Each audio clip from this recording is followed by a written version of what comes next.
Hello my dear everyone. तो कैसे हैं आप सब। उम्मीद करता हूं कि आप सभी अच्छे होंगे। जैसे आप देख सकते हैं यहाँ लिख रखा है इंग्लिश सीखें सिर्फ 25 दिनों में। ये काल टेंस जो इंग्लिश आप सीख सकते हैं। यहाँ इसका तरीका दिया है। जिस तरह हिंदी में 3 काल होते हैं उसी प्रकार अंग्रेजी में भी मुख्यतः 3 काल होते हैं। प्रेजेंट टेंस वर्तमान काल, पास्ट टेंस भूतकाल, फ्यूचर टेंस भविष्य काल। तो पहले हम प्रेजेंट टेंस देख लेते हैं। वर्तमान काल के वाक्यों से कार्य के अभी होने का भाव होता है। जैसे आप कोई कार्य कर रहे हैं वह अभी हो रहा हो। तो जैसे आप देख सकते हैं प्रेजेंट टेंस में का एक उदाहरण मैंने लिख रखा है कि I am reading the book. तो इसका ट्रांसलेशन हिंदी में मैं पुस्तक पढ़ रहा हूँ। अब यहाँ प्रेजेंट टेंस के भेद। वर्तमान काल के 4 भेद होते हैं। पहला प्रेजेंट इंडेफिनिट टेंस सामान्य वर्तमान काल। दूसरा प्रेजेंट कंटिन्यूअस टेंस अपूर्ण वर्तमान काल। तीसरा प्रेजेंट परफेक्ट टेंस पूर्ण वर्तमान काल। और चौथा प्रेजेंट परफेक्ट कंटिन्यूअस टेंस पूर्णापूर्ण वर्तमान काल।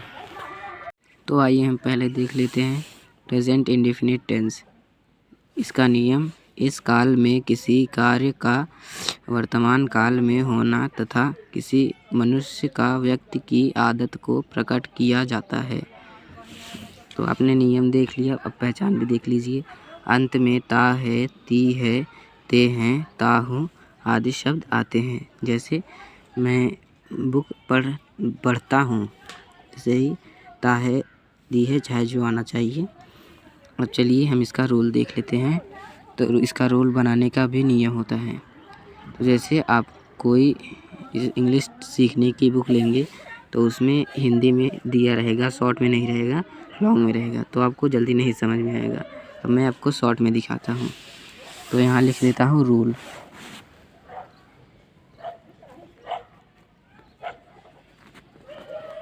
रूल तो बड़ा सा कोष्टक लगाएंगे। तो यहाँ पहले सब्जेक्ट लिखेंगे जो जिसके लिए काम हो रहा है। तो यहाँ सब्जेक्ट को हम यस यू भी मान लेते हैं। सब्जेक्ट प्लस यस या ई एस। इसका सहायक क्रिया तो मैंने लिखवाया ही नहीं, चलो नीचे लिख देता हूँ।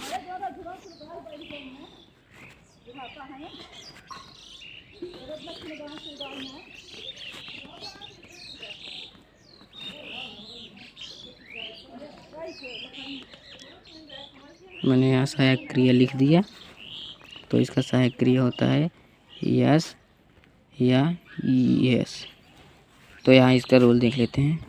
सब्जेक्ट हमने लिख लिया, अब यहाँ वर्ब लिखेंगे, नहीं इसका सहायक क्रिया लिखेंगे। जैसे यस या यस है, यस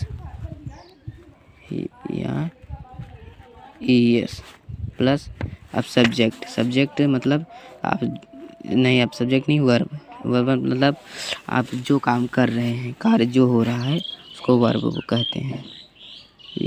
ERB वर्ब। वर्ब के बाद ऑब्जेक्ट जैसे आप कहाँ काम कर रहे हैं, जैसे आप लास्ट में ऑब्जेक्ट लिख लेते हैं। अब प्लस अब अदर वर्ड, आप चाहे उसके जैसे उसमें लास्ट में चाहे जो होगा उसकी इंग्लिश लिख देंगे। OW। अब कोष्ठक बंद। तो ये हो गया प्रेजेंट इंडेफिनिट टेंस का रूल। अब यहाँ एक एग्जांपल देख लेते हैं।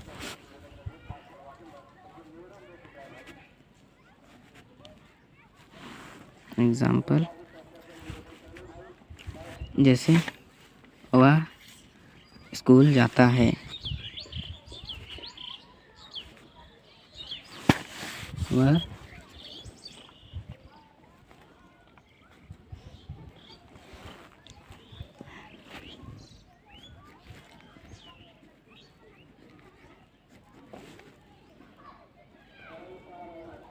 जैसे मैंने एक वाक्य लिख दिया, वह स्कूल जाता है। मैं इसका इंग्लिश में ट्रांसलेशन करूँगा।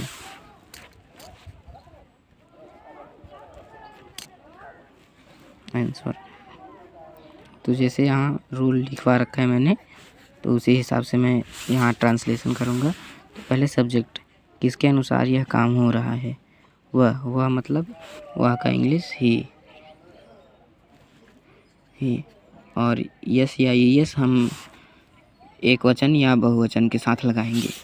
एक वचन के साथ यस और बहुवचन के साथ यस। तो मैंने यहाँ यह ही एक वचन है, यह अकेला है, तो ही लगाएंगे।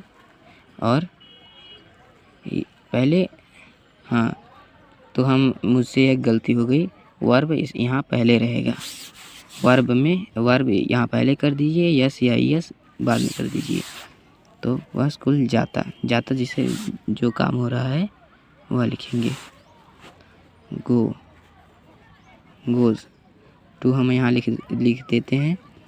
टू यहाँ देखिए मैंने यस लगा दिया ना, तो ऐसे टू लगा के गोज़ टू, लास्ट में अदर वर्ड है नहीं ऑब्जेक्ट स्कूल, तो स्कूल लिख देते हैं SCHOOL। तो इसी तरह से आप प्रेजेंट इंडेफिनिट टेंस को हल कर सकते हैं। तो मिलते हैं नेक्स्ट वीडियो में, तब तक के लिए बाय। और हाँ, मेरे चैनल को सब्सक्राइब कर देना अगर आप 25 दिनों में इंग्लिश सीखना चाहते हैं।